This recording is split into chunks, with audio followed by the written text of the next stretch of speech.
Yo, what is up, guys? Camilo here. I hope you are well, and I hope you all had a fantastic weekend. Welcome to August. Welcome to our first trading week of the month, and it's exciting. All right. Hopefully, you guys have had a wonderful July, and get ready for August. It could be slow, it could be choppy, it could be volatile, but just remember, be ready and take good care of those accounts. All right. So last week we touched base on the idea that there was still the possibility of the ABC correction here that you see on the wave 2 of this degree.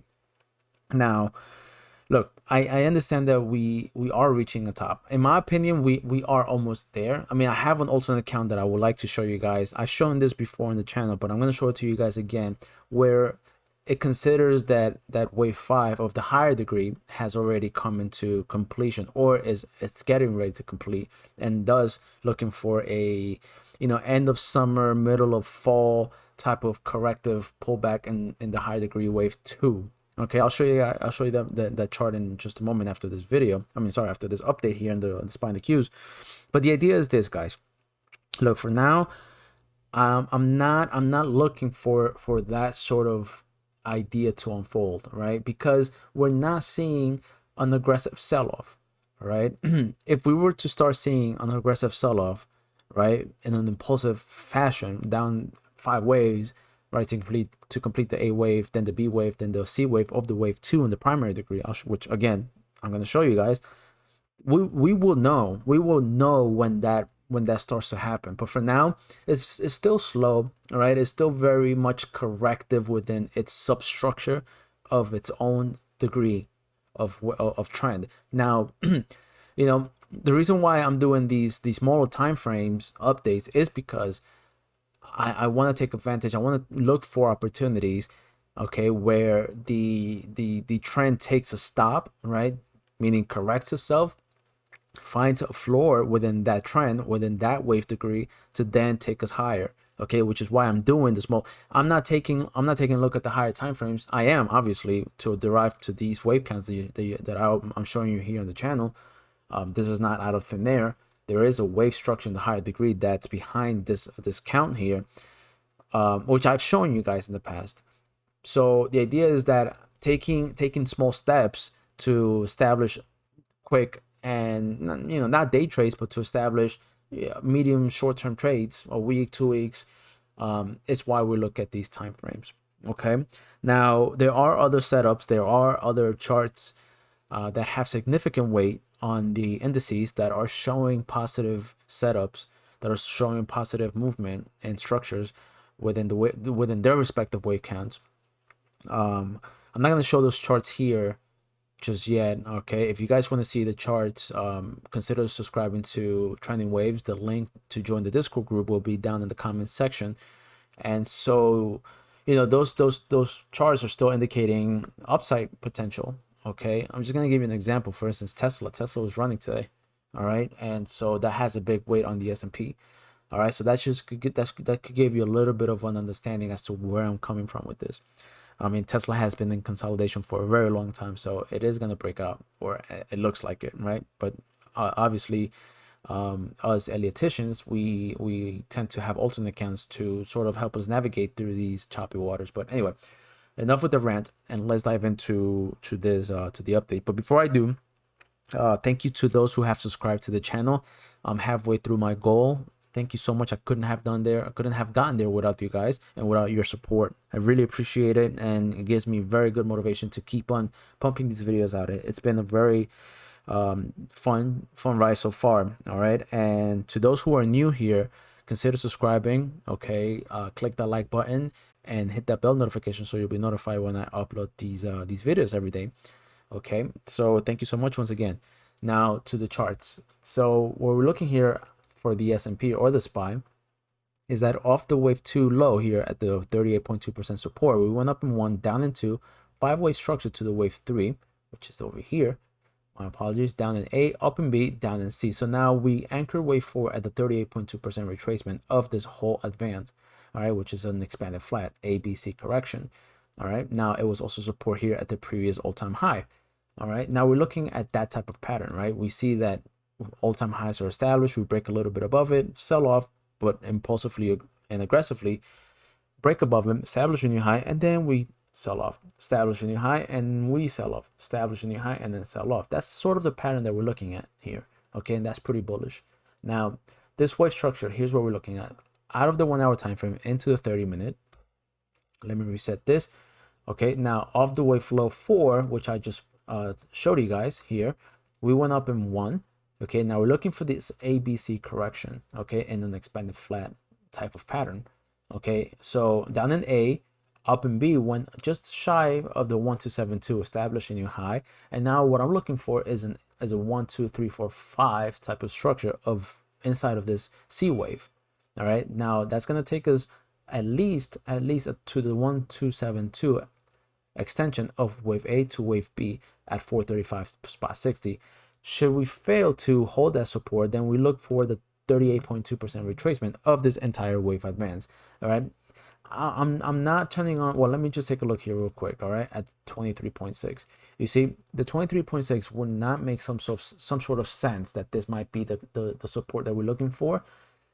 Okay, because look, anything can happen, right? But I'm going off the interpretation that we will potentially test this zone here. I'm gonna highlight it for you guys. The zone here, all right, that zone potentially is gonna get tested. This is a little bit too shallow, and it would not fit within this wave structure. Okay, maybe I'm wrong, and I hope I'm wrong, because then that would mean that we will test this previous all-time high, found support, and then head on higher. But for now, let's operate under this interpretation where we see another little bit of leg lower to the wave 3, up in the wave 4, and down in the wave 5 to this zone of support. However, I have been looking at this. I haven't established the wave count just yet, but this is looking a little bit triangulated to me, all right, if you will. I'm forcing it here, okay? This is forcing a triangle, okay? I don't think that may be the case. It's more evident on the Qs, which I'll show you guys in just a minute. The count will be like this: down in A, up in B, down in C, D, and E, and then we go. All right, but as long as we don't break, as long as we don't, continue in this sort of wave 4, if we see another leg higher to retest this sort of trend line here, okay, that might be the case. Then we look to establish that wave count. But for now, let's just operate under this interpretation, okay, and not kill ourselves here. So again, the wave 1 went low to the previous all-time highs, found support. The wave 2 gap up went to the 78.6 retracement, okay, and now we sold off. So far, I see here 5 waves, or the makings of 5 waves: 1, 2, 3, 4, and then 5. Okay, but obviously, as I stressed to you guys here before, all right, the wave 4 once the third wave is established, then the wave 4 cannot go beyond the territory of the wave 1 low. Now we'll have to wait and see what happens there.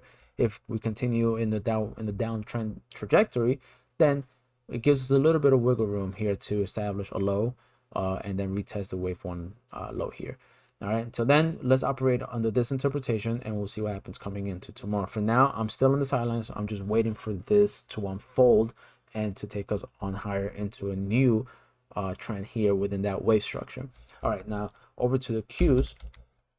The Qs have a similar wave structure here, but it's not an expanded flat. Okay, so let me just go down here and just review this structure here with you. So of the minor degree wave 4, we went up in 1, down in 2, found support at the 38.2% retracement, up in 1, 2, 3, 4, 5 to complete the wave 3 of the minute degree. Now we sold off in A, B, 1272 external retracement resistance, then sold off into the wave C. Now that's exactly what we're looking for. This whole structure here, okay, this structure here is what we're looking for out of the SPY. Okay, now once we found support at the 1618 and the wave 4 and the wave C, we went off onto the wave 1. Now we're looking for the A, B, and C of a zigzag to complete. Now here is where I'm saying that it is looking a little bit triangulated. So it's clear, right, guys? You see it. So there's your trend line resistance, and here's your other trend line resistance. Now this may go lower because this is not completed. Now it may go down in A, B, 1, 2, and 3 down in C.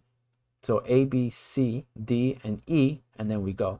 All right, so we gotta wait. We gotta wait to see, because obviously you see 3 waves here, 1, 2, and 3. So A, B, C of that substructure, then a smaller A, B, C in 3 waves, then smaller ones for the wave E, and then we go.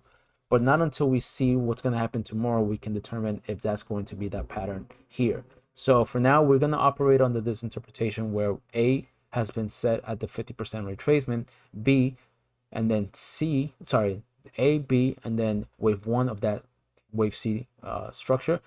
Wave 2 found resistance at the 78.6, just like in the SPY.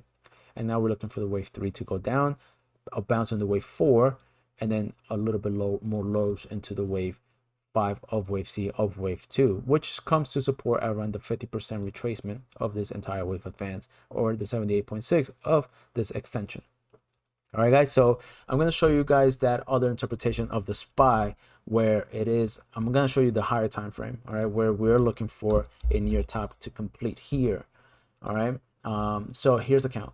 Now, of the lows of the March COVID crisis, right, we went up in 1 in the intermediate degree, down in 2, and then we have minor degree 1, minor degree wave 2, 3, 4, and then 5 to complete the intermediate degree wave 3. All right, wave 3 there, down in 4, and then 5. So 5 is coming into a resistance at the 23.6, which we're looking as resistance currently to complete the primary degree wave 1, which is also in confluence with the smaller degree wave 5 in the minor degree. Now, if I'm going to look at the RSI here, okay, and as a quick sort of lesson, now on towards the end of a cycle in the fifth wave, right, you're starting to see divergence. When you spot divergence and low volume, then that's when you start to get a little concerned. Now we see clear divergence appearing here. Okay, now let's just take a look what I'm looking for, right? We see divergence here while strength is falling. We see price action heading higher. That's alarming on the daily time frame. Okay, we see a bit of divergence even if we extend it from here, let's say from the low of, let me just put this down here. Here we go, from the low from April 16th, right? We're making highs, okay, on price structure while the relative strength is losing strength, correct? Now looking at the MACD is also looking to curl down, okay, while the histogram is also losing its momentum. So we see divergence on both of these indicators. Okay, now they are lagging indicators, but nevertheless, it is a good strategy, and it is very good to know and understand that when we have a wave 5 of the primary degree wave 1, in this case, primary degree wave 1, but in any case, a wave 5, and we start seeing divergence and the strength, right, on the higher time frames, then that's where we have to be alarmed. All right, guys, so for those who asked on the comments section down below, we may see that primary degree wave 1 come into completion, which is why we're taking it one step at a time in our preferred count. Okay, so if this is the top, then we have to see an aggressive sell-off into the wave A. And then what do we do here? We wait for the wave B to complete at the appropriate zones to then take a short trade down into the wave C of the primary degree wave 2.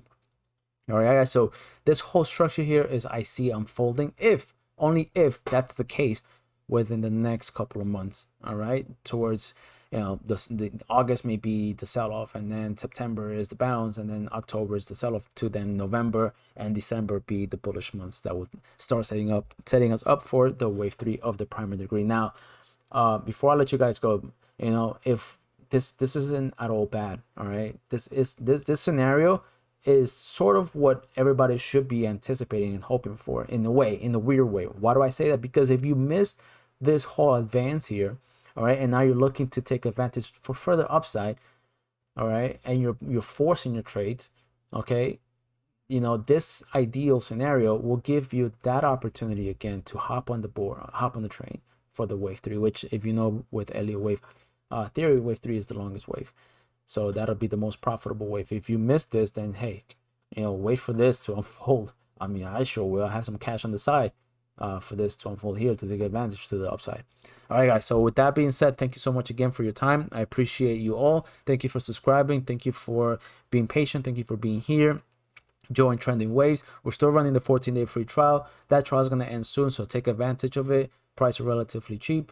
Affordable for the amount of content and the amount of information that we are providing in that group. All right, we have an amazing group of traders there. We have everybody growing together, so I hope to see new faces there. As always, I do thank you so much, and have a good night. Take care. Bye-bye.